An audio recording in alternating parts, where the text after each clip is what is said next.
심령과 그리고 가정과 그리고 생업에 더욱 충만하시게 될 주의 이름으로 축원합니다. 오늘 성경 봉독하신 분은 유희영 성도가 아니라 김성민 성도이십니다. 그래서 일이 있어서 이렇게 서로 교체해서 성경 봉독하게 되었습니다. 우리가 여러분 지난 주에 우리가 대통령 선거도 있었고 또 현충일도 있었습니다. 여러분 나라의 소중함을 아시지요? 우리 나라가 있기에 우리가 선거도 하는 것이고 또 우리 나라가 있기에 편안하게 우리가 살아가게 되어지고 미래를 꿈꾸게 되어지는 거예요. 우리는 잘 모르지만 우리나라 그 여권 아시죠? 우리나라 여권이 뭐 굉장한 거라면서요? 그 신용도가 세계에서 몇 번째 안 간다고 그러네요. 참 우리나라가 우리 대한민국에 소속되어 국민되었다고 하는 것이 사실은 굉장한 겁니다. 여러분 제가 뭘 말씀드리냐면 우리 영적 신분이 있어요. 우리는 하나님 나라에 소속된 자가 된 줄로 믿습니다. 지금은 이게 소중한지 모르죠.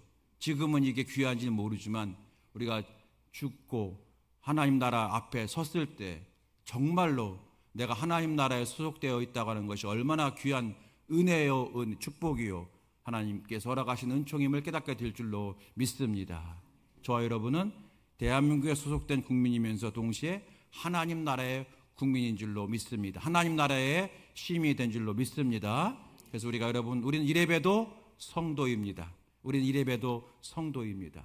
여러분, 나는 성도입니다. 자, 시작. 예, 그 소속감을 다시 한번 회복하시고 하시고 우리가 성도이기 때문에 오늘 교회에 나온 줄로 믿습니다. 하나님께서 잘 왔다 내 자녀들아 내 국민들아 라고 말씀하실 줄로 믿습니다. 이제 그 하나님께 주시는 은혜의 말씀 함께 나누도록 하겠습니다. 오늘의 말씀의 제목은 권능의 성도 되세요, 그런 제목입니다. 왜 이 말씀을 전하냐면 성령 강림절입니다. 교회에는 여러 가지 절기가 있어요. 성탄절, 또 뭐 추수감사절 이런 절기가 있고 또 우리가 이렇게 주현절, 뭐 부활절 절기가 있는데 그 중에 하나가 성령 강림절입니다. 성령 강림이라고 하는 것은 성령께서 우리를 위해서 오셨다, 강림하셨다 그런 뜻입니다. 이제 오늘부터 성령 강림절인데 그래서 우리가 매주일 성령 강림절을 대한 말씀 나눌 수 없고 오늘과 다음 주에 이 성령에 관한 말씀을 전하고자 할 겁니다. 여러분 은혜 받으시고 또 성령으로 충만한 성도가 되셔서 여러분의 신앙생활이나 또한 일상생활 속에서 성령의 능력으로 충만해지는, 그래서 승리하시는 은혜가 있게 되길 주의 이름으로 축원합니다. 성경을 보게 되면 예수께서 부활하시고 승천하시면서 제자들에게 놀라운 약속을 주셨어요. 제자들은 한 번도 생각해 보지도 못했던 약속을 들었어요. 그게 뭐냐면 너희들에게 보혜사 그 성령을 보낼 것이다. 보혜사라고 하는 뜻은 도우시는 분, 그런 뜻입니다. 너희들의 신앙을, 너희들의 믿음을 도울 성령이 너희에게 임할 것이다라고 하는 약속을 받은 거예요. 이것을 누가는 사도행전에서 이렇게 기록해 주었어요. 사도행전 1장 4절로 5절 말씀을 보게 되면 사도와 함께 모이사 그들에게 분부하여 이르시되 예루살렘을 떠나지 말고 내게서 들은 바 아버지께서 약속하신 것을 기다려라. 요한은 물로 세례를 베풀었으나 너희는 몇 날이 못되어 성령으로 세례를 받으리라 하셨느니라. 아멘. 하나님 예수께서 약속하신 성령을 기다려라 이렇게 말씀하시는 거예요. 성령의 세례를 받으라, 성령으로 충만하라 이런 뜻이 되어지는 거죠. 제자들은 예수님의 말씀에 순종을 했어요. 그래서 성령의 임재를 사모하면서 마가의 다락방에서 모여서 전심으로 기도하는 가운데 큰 대단한 성령의 역사를 그들이 체험을 합니다. 그 사건이 사도행전 2장에 나와 있어요. 사도행전 2장에 있는 말씀은 우리가 다음 주에 보도록 하고요. 자, 그러면 예수께서 왜 성령을 받으라고 하셨는가? 왜 제자들에게 성령을 체험하라고 하셨는가? 예수 믿으면 되지 왜 성령을 믿으라고 하셨는가? 라고 하셨는 겁니다. 오늘 그 이유가 뭘까? 오늘 읽으신 1장 8절에 나와 있어요. 1장 8절 말씀 볼까요? 다 같이 시작.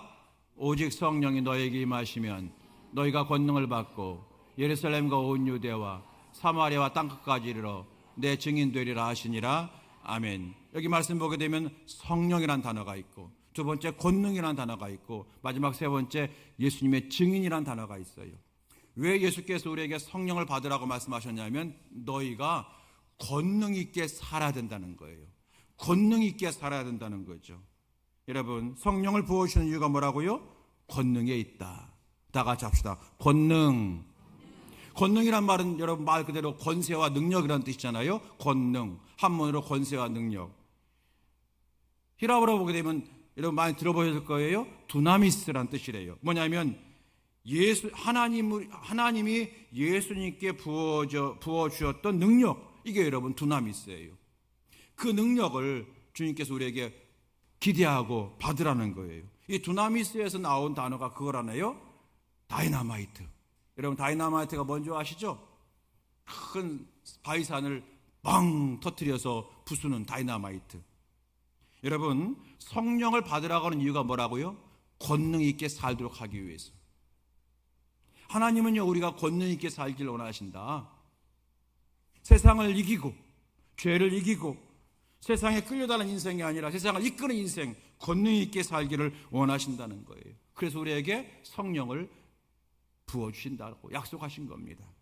여러분, 이 말씀은 그대로 제자들에게 이루어졌어요. 제자들은 성령을 체험을 했어요. 그래서 권능의 사람이 되었어요. 사도행전에 보게 되면 두려워 떨던 사람들, 예수께서 부활하신 것을 알고 예수님의 부활하심을 확인했어요. 봤어요. 도마 같은 사람은 만져보기까지 했어요. 그래서 예수님 부활하셨군요, 내가 믿습니다 그랬어요. 그런데요, 부활하신 걸 믿으면서도 불구하고 문 꼭꼭 걸어잠고 밖으로 못 나왔어요. 왜요? 무서워서. 유대교 대제사장이 또 로마의 그러한 군인들이 부활하심을 전하면 너희도 예수와 한패였구나 하면서 잡아갈까봐, 그래서 두려워서 꽁꽁 문 닫고 있었던 거예요. 믿음이 없는 게 아니에요. 예수님을 봤잖아요. 부활하신 믿음을 봤어요. 믿음이 있어요. 그런데도 무서운 거예요. 두려운 거예요. 그래서 꼼짝 못하고 문 걸어 잠고 있었던 사람이었어요. 이 제자들이 성령을 충만히 받았어요. 그랬더니 이 사람들이 담대하기 시작한 거예요. 마음이 뜨거워지고 담대해진 거예요. 문을 열었어요. 자물쇠 열었어요. 뛰쳐나갔어요. 예수님 부활했다라고 외치기 시작한 거예요. 사람들이 잡아갈 줄 알았어요. 잡아가지 못하는 거예요. 뭔가 모를 권세가 그들에게 있는 거예요. 제자들에게. 또 제자들은 자기들의 복음을 전할 때에 사람들이 자기들의 말을 안 믿을 줄 알았어요. 왜냐하면 예수님이 전했을 때도 예수님을 잡아 죽였잖아요. 십자가에 못 박아라 막 무섭게 달려들었잖아요. 그런데 자기들이 무슨 전한다고 사람들이 우리의 말을 믿을까? 그런데 놀랍게 사람들이 와서 믿기 시작했고 회개하기 시작했고, 성경을 보게 되면은 어떤 날은 사도 베드로가 설교하는데 3,000명이나 한꺼번에 회개하는 역사가 일어났더라 성경은 기록하고 있는 겁니다. 이게 여러분 권능이에요. 로마에 카타콤이라고 하는 것이 있죠. 지하 무덤이죠. 로마에 가게 되면 기독교인들의 무덤이 있습니다. 카타콤이라고 합니다. 제가 가보지 못했지만 사진을 보게 되니까 그렇더라고요. 여러분, 우리나라와 달리 우리나라는 이 카타콤에 우리는 무덤을 이제 매장하잖아요. 땅속에. 근데 여러분 거기는 이렇게 석굴이에요. 석굴. 그러니까 돌로 만든 무덤입니다. 굉장히 커요. 기독교인들이 박해를 받아서 어떻게 했냐면 그 무덤 속에 들어가서 산 거예요. 그러다가 이것이 장기화되니까 무덤과 무덤 사이를 연결한 거예요. 무덤과 무덤 사이를 연결해서 거기서 살게 되는 겁니다. 그래서 여러분 그 유적지가 카타콤이라고 해서 여러분 나와 있어요. 여러분 그 무덤을 연결해서 거기서 살게 되는데 말할 수 없는 박해 가운데 살게 되는 거예요. 예수 믿는 것 때문에 집을 내놓고 재산도 다 내어놓고 오직 믿음 하나 지키기 위해서 그 무덤 속에 들어가 살고 있는 거예요. 얼마 동안 살았냐? 300년 동안 살았어요. 3년도 아니고 30년도 아니고 300년 동안. 주 313년 로마에 의해서 기독교가 공인될 때까지. 그래서 그 이후에서야 그제서야 저 땅속 굴에서 나올 수 있었던 거예요. 300년 동안 살았으니까 어떤 사람은 거기서 태어나서 거기서 죽은 사람도 있을 거란 얘기예요. 여러분, 어떻게 이게 가능하죠? 어떻게 이것이 여러분 가능합니까, 여러분? 나 예수 안 믿겠다고 나오면 그만인 거예요. 어떻게 그것이 가능하죠? 어떻게 믿음을 지킬 수가 있었죠? 그것은 성령의 권능 아래에서 예수님을 믿었기 때문이다 하는 거예요. 성령의 권능으로 신앙생활을 했기 때문에 이것이 가능했던 겁니다. 여러분, 이 사람들은 매우 평범한 사람들이었어요. 초대교회 교인들 어떤 사람이었습니까? 어쩌면 우리와 비교해 볼 때 우리보다 훨씬 가난했고 우리보다 훨씬 살기 빡빡한 힘든 사람들이었어요. 우리보다 훨씬 배움도 없었던 사람들이었어요. 그런데 그들은 그렇게 살아냈어요. 살아낸 거예요. 그들은 여러분 거기서 살면서 또 여러분 이후에 우리가 초대교회 교인들을 생각해 보십시오. 그들은 사랑을 실천했어요. 원수까지 품었어요. 대표적인 원수 품은 것이 신약성경 빌레몬서 아닙니까? 아니 자기가 부리던 자기 집에 어떤 뭐라고 할까요? 고용인이라고 할까요? 하인이라고 할까요? 이 오네시모라는 사람이 집 문서를 가지고 그리고 완전히 여러분 소위 말해서 우리식으로 말하면 병원에 은행에 부도를 내고 그리고 횡령하고 도망친 거잖아요. 그때 여러분 빌레몬이 그를 용서하지 않습니까? 여러분 어떻게 용서가 가능해요 그게? 여러분 혹시 우리가 10년 전 30년 전에 나의 사업을 망하게 하고 우리 가정을 파탄시킨 그 사람 여러분 생각만 해도 지금 주무시다가 벌떡벌떡 일어나잖아요. 여러분 용서 못하는 거예요. 그런데 여러분 초대교회 교인들은 그 용서했어요. 사랑했어요. 그들이 어디서 살든지 관계없이 복음을 전했어요. 예수 믿는 것 때문에 예루살렘에서 살다가 사마리아로 쫓김당했어요. 사마리아에서 쫓김당하다 이제 안디옥까지 쫓김당. 여러분 쫓겨난다는 것은 여러분 잘 생각하셔야 돼요. 쫓긴다는 것은 있었던 직장, 직업, 땅, 집 다 뺏겼다는 얘기예요. 그런데 가서 거기서 내가 예수 믿고 왜 이렇게 고생하는지 모르겠어. 내가 예수를 잘 믿었나 봐. 이렇게 한탄하지 않고 도리어 도착하자마자 자기들의 집을 건사하기 전에 먼저 세상에 나아가서 예수 믿어야 된다고 전했어요. 야, 네 형편을 봐라. 네 옷을 봐라. 너 집도 없고 예수 믿는 거 쫓겨났다며. 근데 예수를 전해? 그럴 때도 아니라고. 하나님 살아계시다고 예수 믿어야 된다고 전했어요. 이게 어떻게 가능해요? 인간의 생각으로는 가능하지 못한 거예요. 그들은 이렇게 살았다는 거예요. 왜요? 권능을 받았기 때문에. 사랑하는 성도 여러분, 오늘 설교 제목입니다. 권능의 성도가 되시기 바랍니다. 이제 우리를 한번 생각해 보십시오. 예수께서는 우리에게 이런 권능의 성도가 되게 하시기 위해서 성령을 받아라, 성령을 체험해라 라고 말씀하셨어요. 자, 그러면 우리 한번 생각해 보십시오. 우리 성도들 가운데서는 지금 이런 성령의 역사를 들으시면서 혹시 그런 분 계십니까? 그런 일들은 나와 상관없어. 우리 여러분, 이 십자가의 복음, 예수님의 십자가를 믿고 십자가에 달리신 예수님 믿으면 우리는 구원받아. 이거는 다 아멘 하세요. 그렇게 저는 믿습니다. 그런데 그 다음 성령의 권능을 받아라 그렇게 얘기하면 모든 그리스도인에게 해당되는 건 아닐 거라고 생각하는 분들이 혹간 있을 수가 있다는 거예요. 예수 믿고 십자가에 의지하고 십자가의 복음을 믿고 구원받아라. 아멘. 그런데 성령의 권능을 받아라 그러면 난 성령의 권능에 대해서 잘 모르겠어. 혹시 그런 사람 꼭 그렇게까지 믿어야 돼? 성령의 권능 받는다고 하는 것은 내 신앙 체질하고는 안 맞아. 여러분 혹시 그런 분 계시나요? 목사님이나 선교사님들에게 해당되는 거지 뭐. 혹시 그런 분 계십니까? 결코 아닙니다.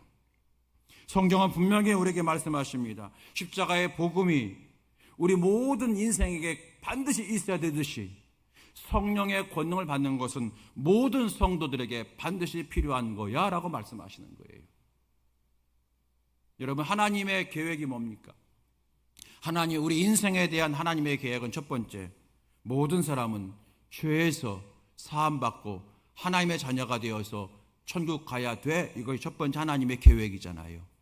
두 번째는 교인된 성도들은 이 세상 살아가는 동안에 성령의 충만함을 입어서 권능의 신앙생활을 해야 돼. 이 두 번째.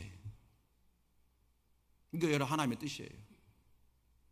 우리는 1번은 아멘 하지만 2번은 굳이 이런 분이 가끔 한두 분 계실 수가 있더라는 거예요.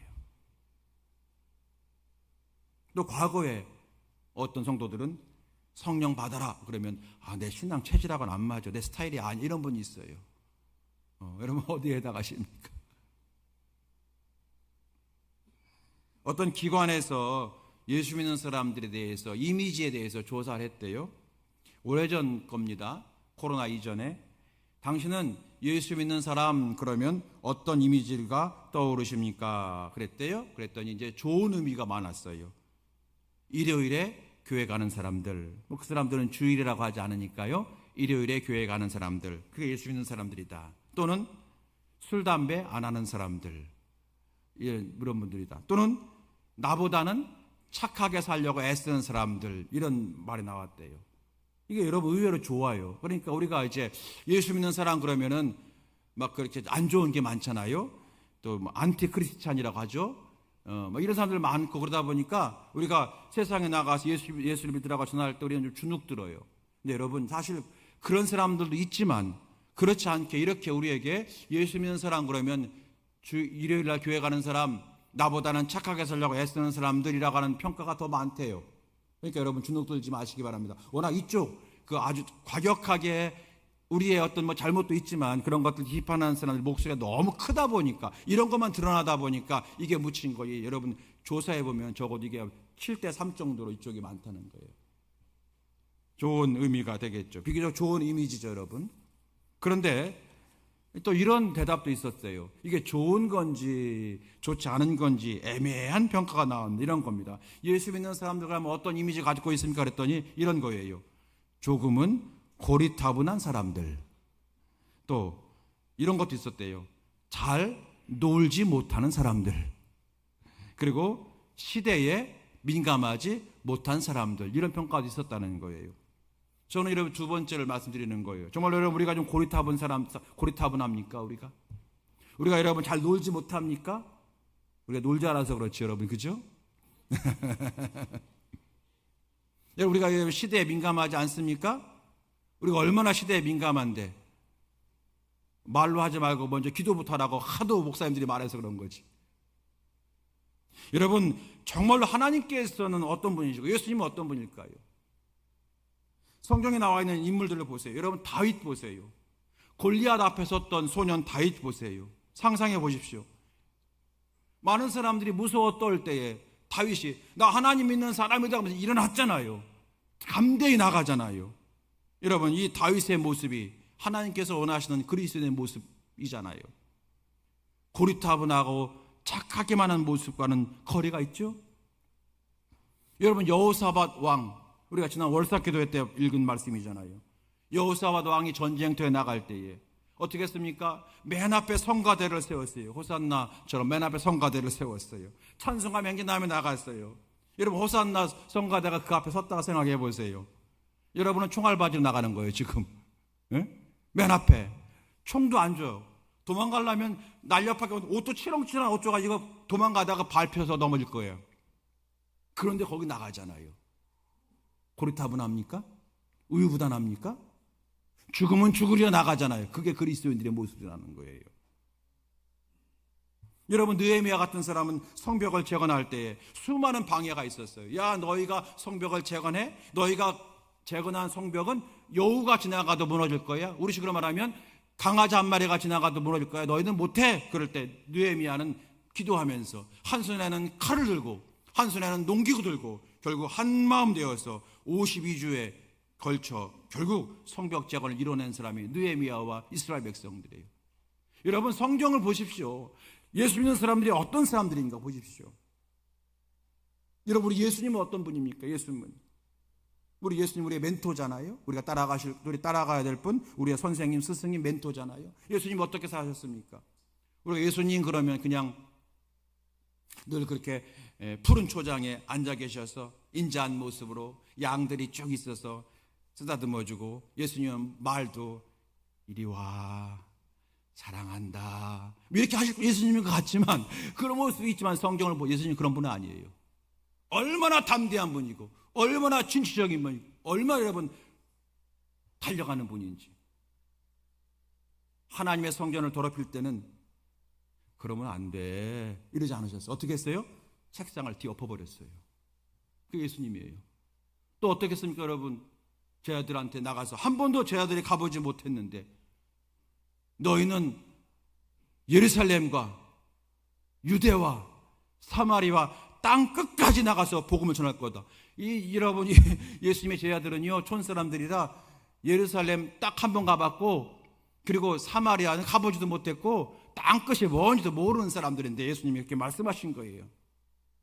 어느 날 여러분, 베드로가 예수님께서 물 위를 걸어오시는 걸 보고, 주님, 저도 걷고 싶어요. 그럴 때에, 아서라, 막 하지 마. 라고 하지 않으시고, 어떻게 하셨어요? 뛰어내려! 걸어! 라고 말씀하신 거예요. 그게 예수님인 거예요. 예수님 어떤 분이십니까, 여러분? 권능으로 충만하신 분이었던 거예요. 내가 한 일을 너희도 할 것이다라까지 말씀하신 분이 예수님이신 거예요. 여러분, 예수께서 우리에게 성령을 받아라 라고 말씀하신 것은 우리에게 이러한 믿음의 회복, 즉 권능을 회복하도록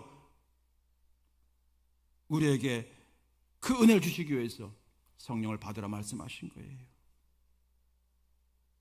말씀드린 그런 성도들, 우리 구약 신약에 나와 있는 하나님 있는 사람들, 정말로 평범한 사람들 있잖아요. 이 사람들이 어떻게 그렇게 여러분 힘있게 살아갈 수 있었습니까? 뭔가 권능이 없으면 안 되는 거예요. 세상적인 말로 뭔가 뭐라고 하죠? 그죠. 뭔가 세상적인 말, 귀신에 씌었다는, 뭔가 좀 씌지 않으면 할 수 없는 그걸 권능이에요. 권능을 힘입지 않고서는 감당할 수 없는 바로 그런 사람들이 성경에 나와 있는 사람들이라는 거예요. 예수께서 성령을 받으라 말씀하신 거예요. 어떤 목적이라고요? 권능 있게 살게 하시기 위해서. 여러분 다 같이 합시다. 권능 있는 성도가 됩시다. 그럼 우리가 받아야 될 권능은 어떤 권능일까요? 우리 어떤 권능을 받으면 좋을까요? 세상적인 권능 받기 원합니다. 우리가 잘 되기 원하고, 이왕이면 가서 인기도 있고, 좀 이렇게 그러면 안 되지만, 좀 여러분 세상적인 사람들은 그럴 거예요. 권능 그러면 이제 막 힘을 가져서 사람들을 누르고 자랑하고 그런 어깨가 으쓱해지는 그런 권능을 말하겠죠. 우리 예수께서 우리에게 그런 권능을 가지라고 말씀하시는 것은 아니겠고, 어떤 권능이라고 할까요? 오늘 예수께서 우리에게 뭐라고 말씀하십니까? 다시 한번 사도행전 1장 8절 말씀 보실까요? 자, 1장 8절. 자, 시작. 오직 성령이 너희에게 임하시면 너희가 권능을 받고 예루살렘과 온 유대와 사마리아와 땅끝까지 이르러 내 증인 되리라 하시니라. 아멘. 권능은 뭐와 연결되냐면 예수님의 증인되는 것과 연관되는 거예요. 그러니까 여기서 우리가 내 증인 되리라 그러니까 우리가 전도하는 것만 얘기하는데, 물론 전도가 첫 번째지만 전도만 되는 게 아니라 내가 권능을 받아서 세상 사람들한테 예수 믿어야 되는 거구나, 예수 믿으면 저렇게 되는 거구나라고 하는 예수님을 드러내고 예수님을 높이는, 즉 예수님의 증인되는 것과 연관된 권능이라는 거예요. 연관된 권능. 세상적으로 높아지고 남에게 군림하고 누르는 그런 권능이 아니라 예수님의 증인되는 것과 연관된 권능을 가지라고 말씀하시는 거예요. 권능의 목표는 예수님의 증인되는 겁니다. 예수님을 드러내는 것, 예수님을 높이고 예수님을 전하는 그러한 권능. 여러분 이것이 꼭 필요해요. 여러분 어떤 권능일까요? 구체적으로 먼저는 여러분이 사도행전 1장 8절 말씀 읽을 때마다 전도에 대해서 말씀이 생각날 거예요. 그렇죠? 맞습니다. 전도할 수 있는 권능. 여러분 우리가 마음속으로 전도하려는 마음은 다 갖고 계시잖아요. 나는 전도 안 하리라. 여러분 그런 결심하는 분 한 분도 안 계셔요. 그죠? 나는 전도 안 할 거야. 이런 분 없어요. 전도해야 돼요. 하고 싶어요. 그런데 안 되잖아요. 그런데 권능 받으면 이것이 가능하다는 거예요. 또 여러분 우리가 사랑해야 되지 않습니까? 사랑하고 싶죠. 모든 사람을 사랑하며 살고 싶죠. 그런데 안 되잖아요. 그래서 사랑의 권능.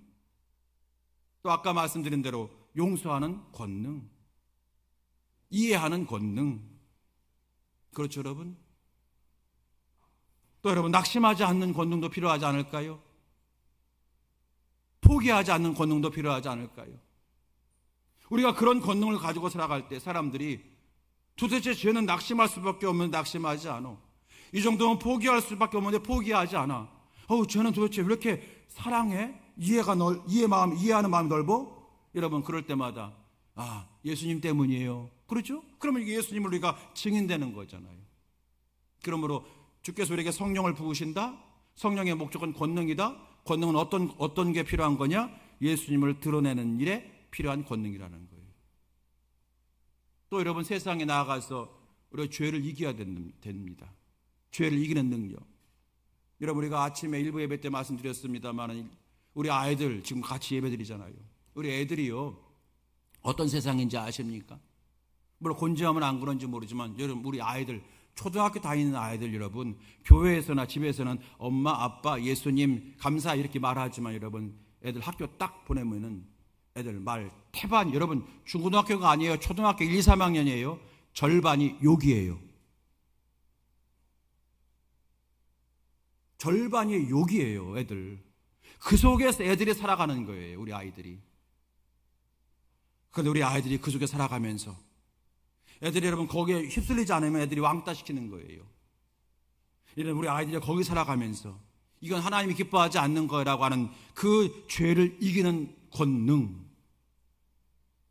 여러분, 세상이 얼마나 우리를 유혹합니까? 앞으로 세상은 이런 세상이니까 우리가 재산이 이만큼 있어야 돼, 보장자산, 노후재산 뭐 이런 거 등등 얘기하면서 여러분, 아니잖아요. 그것 갖고 행복해지는 게 아니잖아요. 여러분, 마지막 우리가 60, 70, 80대 가지고 빌딩 갖고 있다가 행복합니까? 아니면 그냥 작은 여러분 옥탑방이라도 오손도손 살아가는 것이 행복입니까? 여러분 분명히 알고 있잖아요. 뭐가 행복이에요? 아직도 이거 행복한 사람은 아직도 철없는 거예요. 아직 저 60밖에 안 된 저도 알고 있는데 아직도 80, 90대에서 이것 바라보는 사람들이 있어요. 정말로 철없는 거예요. 진짜 행복이 뭐예요? 우리 아이들이 책갈길 가면서 부모 효도하면서 많은 사람 사랑하면서 그들이 직업이 농부이든 광부이든 여러분 직장 다니든 회사이든 관계없이 성실하게 살면서 서로 사랑하며 살면서 예수 믿으면서 할렐루야, 그게 행복이잖아요, 여러분. 근데 여러분, 우리를 유혹해요. 세상의 모든 그 자본이. 그때마다 이것도 필요하지만 정말로 중요한 건 신앙이야, 사랑이야, 소망이야 그러면서 세상에 끌려가지 않는 힘. 그게 뭐예요? 권능이에요. 여러분, 교회에서 헌신하고 봉사할 때마다 힘들 때가 있잖아요. 왜 나 혼자 해야 되는 건지, 왜 이렇게 순보는 자주 돌아오는 건지. 그때마다 주님 사랑하는 마음으로 기쁨으로 할 수 있는 권능. 여러분 보십시오. 우리에게 권능이 필요해요? 안 필요해요? 필요해요. 여러분, 저는 이 말씀을 제가 준비하면서 월요일부터 설교 제목을 제가 정하고 나서 제가 혼자 고민을 하면서 제가 실천한 게 있어요. 여러분, 제가 이래봬도 여러분, 저 낙심 잘해요. 이래봬도 여러분, 저는 낙심을 잘해요. 왜 이렇게 낙심을 잘하나 그랬더니 어느 날 어떤 목사님이 그래요. 황 목사님 워낙 기대하는 게 많아서 그래. 그것도 이해가 되더라고요. 기대하는 게 많다 보니까 낙심을 잘하나 봐요. 제 자신에게, 자녀들에게, 교회에게 기대하는 게 많다 보니까 낙심도 잘하나 보죠. 저는 여러분, 이래봬도 낙심 잘해요. 소문내지 마시기 바랍니다. 낙심 잘해요. 그런데 여러분, 그렇기 때문에 저는 주님만 의지하는 거예요. 그렇기 때문에 여러분, 한 주간 동안 제가 그런 실천을 해봤어요.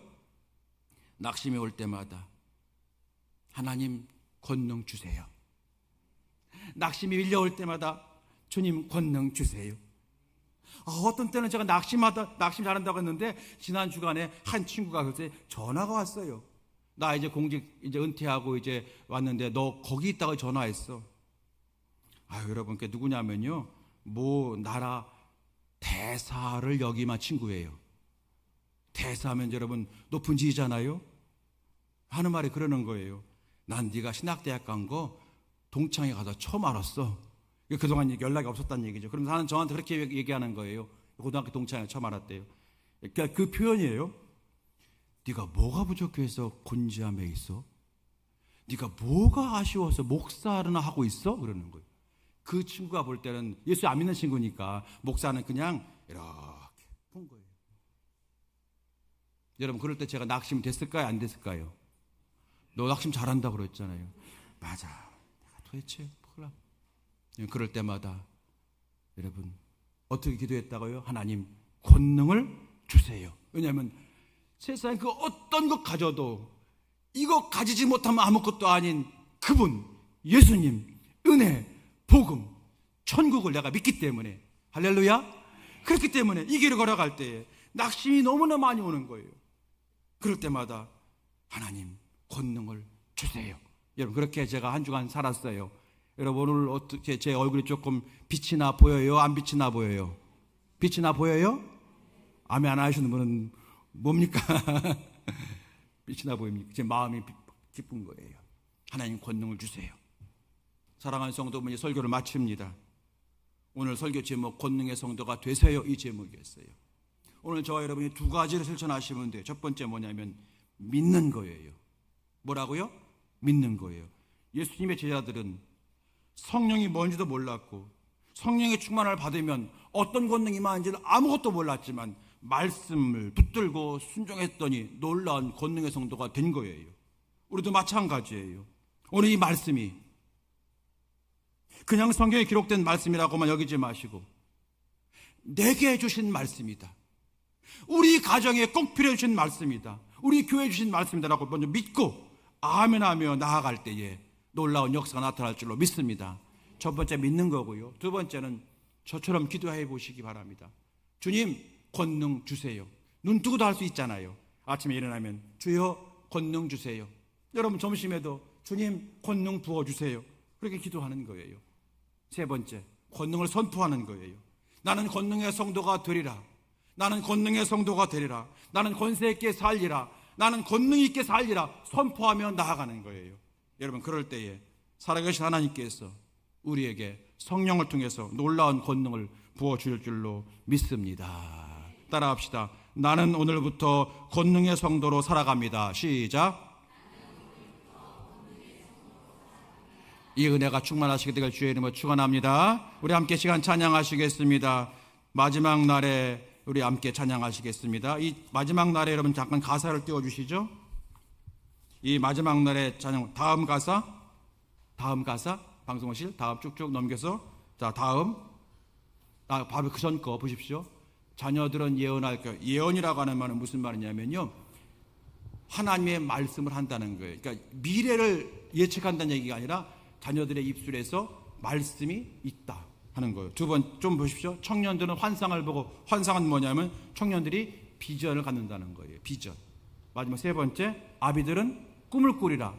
왜 여러분 제가 설명하냐면 예언, 환상, 꿈 다 똑같은 것 같아서 설명드리는 거예요. 꿈이라는 건 뭐냐면 소망을 가지리라 그런 거예요. 그러니까 자녀들은 예언할 것이요, 이 말은요, 자녀들은 항상 하나님의 말씀이 그들의 입에 있을 것이다. 그리고 청년들은 항상 비전을 갖게 될 것이다. 아비들은, 우리 어른들은 항상 소망의 사람이 될 것이다. 여러분 그런 찬양인 거예요. 예. 아시는 건데 제가 괜히 설명해 드렸나요? 예. 우리 함께 시간에 뜻을 생각하시면서 힘있게 찬양하시겠습니다. 찬양하겠습니다.